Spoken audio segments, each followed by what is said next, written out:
फिर से नीतीश कुमार। जी हां, बिहार में नीतीश 8वीं बार मुख्यमंत्री बनने जा रहे हैं। 5 साल पहले नीतीश ने जिस आरजेडी का साथ छोड़कर बीजेपी के साथ सरकार बनाई थी, आज बीजेपी का साथ छोड़ उसी आरजेडी के साथ सरकार बनाने जा रहे हैं। ऐसे में जनता का क्या, जनता के जनादेश का क्या? लगता है सियासी दलों को जनादेश का नहीं, सिर्फ सत्ता की फिक्र है।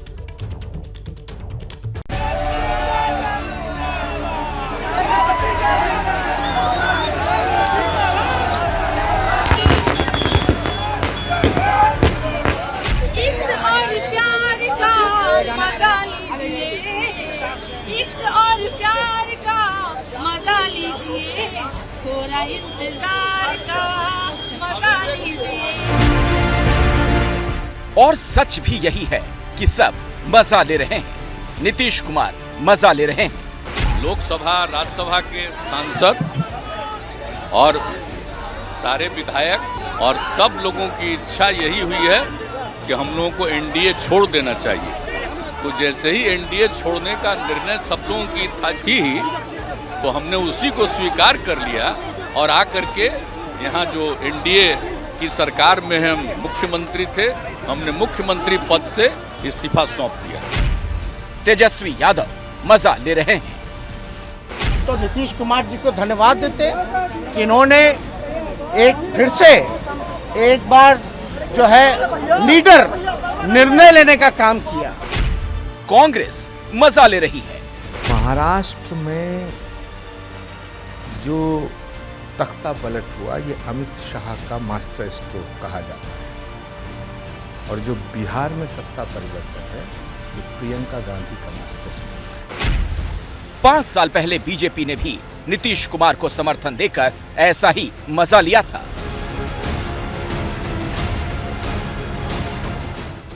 तो सत्ता के मजे के इस सियासी खेल में पीछे कोई नहीं रहता। इंतजार सिर्फ मौके का होता है। मौका मिलते ही हर कोई चौका मारता है। जैसे बिहार में मौके की तलाश में बैठे महागठबंधन को नीतीश ने मौका दे दिया और एक झटके में सत्ता का खेला हो गया। इसी तरह महाराष्ट्र में मौके की तलाश में बैठी बीजेपी को एकनाथ शिंदे ने मौका दिया था, जिसके बाद उद्धव को इस्तीफा देना पड़ा। शिंदे और देवेंद्र फडणवीस मुख्यमंत्री और उप मुख्यमंत्री बन गए और अब 40 दिन के बाद कैबिनेट के बाकी मंत्रियों ने भी शपथ ले ली है। 1 महीने के अंदर देश के 2 बड़े राज्यों में हुआ सत्ता का ये खेला, ये समझने के लिए काफी है कि जनता चुनाव में वोट भले ही देती है, लेकिन चुनाव जीतने के बाद नेताओं के लिए उस वोट की कोई कीमत नहीं होती। इसीलिए नीतीश कुमार को इस बात से कोई फर्क नहीं पड़ता कि 2 साल पहले बिहार की जनता ने नीतीश कुमार को नहीं, बल्कि जेडीयू और बीजेपी के गठबंधन को वोट दिया था। में जीते थे कि नहीं जीते थे? किसके कंधों पर जीत हुई थी? जब मोदी जी ने बिहार में 5 चरण में सघन प्रचार किया तो जीत हुई। तो जीते गए नरेंद्र मोदी जी के नाम पर, और आज आपने बिहार के मैंडेट का अपमान किया है। यह कौन सी बात है? अगर उनको बीजेपी परेशान कर रही थी तो 2 साल रुके क्यों हुए थे भाई? हमने कहा था कि हमारे मुख्यमंत्री नीतीश कुमार होंगे, वो इतनी कम सीटें लाएं, फिर भी हमने उनको मान सम्मान दिया। आज वो पलटू राम का जो पुराना इतिहास है उसको दोहरा रहे थे। ये उनका चरित्र है। हमारा चरित्र है कि उतने कम सीटों पर भी उनको मुख्यमंत्री बना करके रखे थे, और इसलिए रखे थे कि बिहार का विकास होना चाहिए। बिहार के विकास के लिए हम कुछ भी करने के लिए तैयार रहते हैं, और आज बिहार के उस विकास को खंजर घोंपने का प्रयास हो रहा है। बिहार की जनता इसको तय करेगी। नीतीश मौका परस्त सियासत के वो मंझे हुए खिलाड़ी बन चुके हैं जिन पर कोई भरोसा नहीं करता, लेकिन फिर भी वो सत्ता के खेल में जब चाहे जिसे चाहे साध लेते हैं। आज बीजेपी उन पर आग बबूला है। उनके लिए अवसरवादी और पलटू राम जैसे विशेषणों का इस्तेमाल कर रही है, लेकिन अब वो जिस आरजेडी के साथ सत्ता के सफर को आगे बढ़ा रहे हैं, वो भी उनके लिए ऐसे ही शब्दों का इस्तेमाल करती रही। याद कीजिए 2017 का लालू यादव का वो ट्वीट, जिसमें उन्होंने कहा था, तब लालू जी ने कहा था कि हर 2 साल बाद नीतीश सांप है, जैसे सांप केचुल छोड़ता है वैसे ही नीतीश भी केचुल छोड़ता है, और हर 2 साल में सांप की तरह नया चमड़ा धारण कर लेता है। किसी को शक? ये लालू जी का ट्वीट है। अब लालू जी और नीतीश दोनों इस बात को समझें और देश की जनता को जवाब दें कि ये लालू जी ने किस व्यक्ति के लिए क्या कहा है।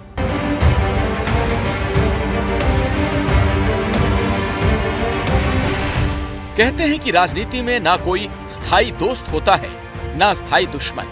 नीतीश कुमार के बीजेपी और आरजेडी से बनते बिगड़ते रिश्ते इस बात का सबूत हैं। जैसे लालू यादव और तेजस्वी यादव ने नीतीश कुमार को कोसने में कोई कोर कसर नहीं छोड़ी, वैसे ही नीतीश कुमार भी इन दोनों के खिलाफ जहर उगलते रहे हैं।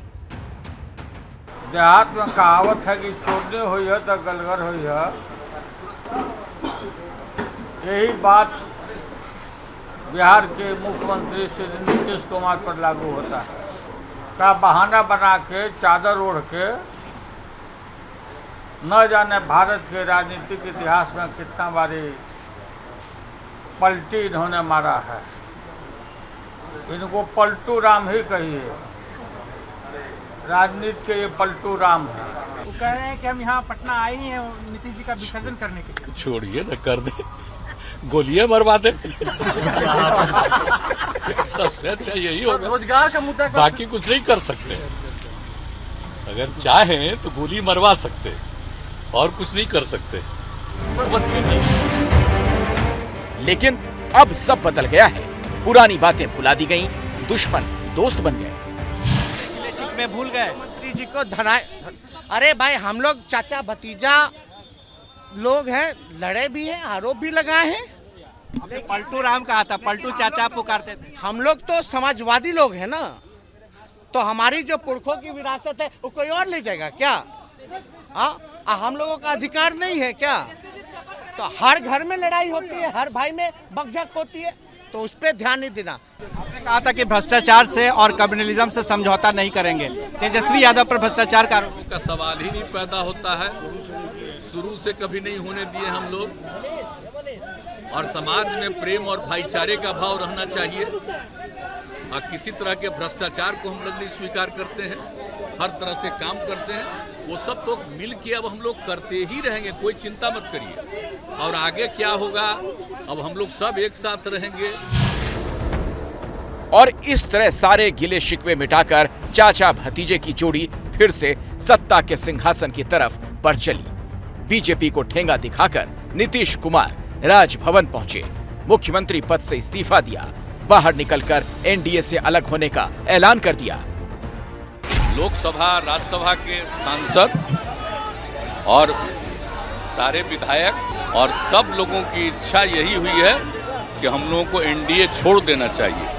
तो जैसे ही एनडीए छोड़ने का निर्णय सब लोगों की थी, तो हमने उसी को स्वीकार कर लिया और आकर के यहाँ जो एनडीए की सरकार में हम मुख्यमंत्री थे, हमने मुख्यमंत्री पद से इस्तीफा सौंप दिया। शाम होते होते नीतीश और तेजस्वी एक साथ मीडिया के सामने आए और हमेशा मौनी बाबा बने रहने वाले नीतीश कुमार कैमरों के सामने खुलकर बोले। जिस बीजेपी के साथ के कारण वो सत्ता में आए, उसी बीजेपी के खोट गिनाने लगे। बिहार की सेवा करना, हम मिल करके काम करना, सब लोग पूरे बिहार को आगे बढ़ाने के लिए लगे रहेंगे। और समाज में जिस तरह से एक विवाद पैदा करने की कोशिश हो गई थी शुरू, वो हमको अच्छा नहीं लगता था। आप अच्छी तरह जानते हैं ना। आप तो एक बार 17 में हुए थे, 17 के लस्तवा में आए न थे, तो हमने तो कहा ना कि हम ये सब कोई चीज जो कहीं कुछ करेगा गड़बड़, जो कुछ होता है विभिन्न धर्म के लोगों का, तो वो सब हम लोग नहीं करते। हम लोग सबका एकता रहनी चाहिए। तो आप तो जानते हैं जो परिस्थिति बन रही थी उसको लेकर के अच्छा नहीं लग रहा था। और जिस तरह से बाद में हम लोग इतना मेहनत कर रहे थे और कई तरह की बातें की जा रही थी, वो हमको अच्छा नहीं लग रहा था। और हम तो तैयार कहाँ थे। ये नीतीश कुमार का पुराना स्टाइल है। जब भी उन्हें पलटी मारनी होती है, वो इसी तरह की बातें कहते हैं। 2017 में जब उन्होंने आरजेडी को धोखा देकर बीजेपी के साथ हाथ मिला लिया, तब उन्हें तेजस्वी यादव का भ्रष्टाचार अच्छा नहीं लग रहा था। अब बीजेपी को धोखा देकर आरजेडी के साथ हैं, तो बीजेपी का साथ अच्छा नहीं लग रहा। आप 96 में साथ थे, 98 में साथ थे, रेल मंत्री बने, 2000 में आपको भाजपा ने बिहार का मुख्यमंत्री बनाया, जबकि बहुमत नहीं निकल सका, आपको भाजपा ने दोबारा केंद्र में फिर मंत्री बनाया, कृषि मंत्री। उसके बाद आज नीतीश कुमार जी, आपको ये स्मरण देना जरूरी है कि आपकी पार्टी में आपको बिहार के मुख्यमंत्री के रूप में प्रोजेक्ट करने पर परेशानी थी। चुनाव किसी के साथ लड़ना और सरकार किसी के साथ बना लेना नीतीश की पुरानी आदत रही है। वो हमेशा ही मौके के हिसाब से पाला बदलते रहते हैं। 2014 के लोकसभा चुनाव से पहले जब नरेंद्र मोदी को बीजेपी ने अपना प्रधानमंत्री उम्मीदवार बनाया तो नीतीश बिदक गए। चुनाव से पहले 2013 में उन्होंने बीजेपी से गठबंधन तोड़ दिया। 2015 में बिहार का विधानसभा चुनाव हुआ तो आरजेडी और कांग्रेस के साथ मिलकर नीतीश से महागठबंधन बनाया। 2015 में बिहार का विधानसभा चुनाव हुआ तो आरजेडी और कांग्रेस के साथ मिलकर नीतीश ने महागठबंधन बनाया। इस महागठबंधन को बिहार में बहुमत मिला, लेकिन आरजेडी को जेडीयू से ज्यादा सीटें मिलने के कारण नीतीश असुरक्षित महसूस करने लगे। 2017 में तेजस्वी यादव पर भ्रष्टाचार के आरोपों को बहाना बनाकर वो महागठबंधन से बाहर आ गए और बीजेपी के समर्थन से कुर्सी पर बने रहे। अब फिर से वही कहानी दोहराई गई है। सत्ता के साथ बदल गए, लेकिन नीतीश की कुर्सी बनी रही। बार बार पाला बदलने वाले नीतीश कुमार की राजनीति के पीछे छुपी है उनकी बड़ी महत्वाकांक्षा। प्रधानमंत्री बनने का सपना वो कई वर्षों से पाले हुए हैं, लेकिन अब ये पाला बदलना भी 2024 की राजनीति को ध्यान में रखते ही किया गया है। दरअसल कयास ये लगाए जा रहे हैं कि 2024 में बिहार की राजनीति से आगे बढ़ के वो विपक्ष का सबसे बड़ा चेहरा बन जाएंगे और प्रधानमंत्री नरेंद्र मोदी के खिलाफ इस मोर्चे की सबसे बड़ी कवायद भी। हालांकि ये सब कयास है, पर एक बात तो साफ है कि इन सब के बीच में अगर कोई पिस रहा है तो बिहार की जनता। जैसे ही घड़ी का काटा दोपहर 2:30 पे आए, बबीता जी का दिल सास बहू साजिश के लिए मचल जाए। और ये है इनकी बहू, पूरे दिन ऑफिस की टेंशन हो जाए गॉन जब ये करें अपना फेवरेट शो फ्री टाइम पे ऑन। इनकी तरह आप भी देखिए अपना फेवरेट शो अपने टाइम पर और डाउनलोड कीजिए एबीपी लाइव ऐप अपने स्मार्ट टीवी पर।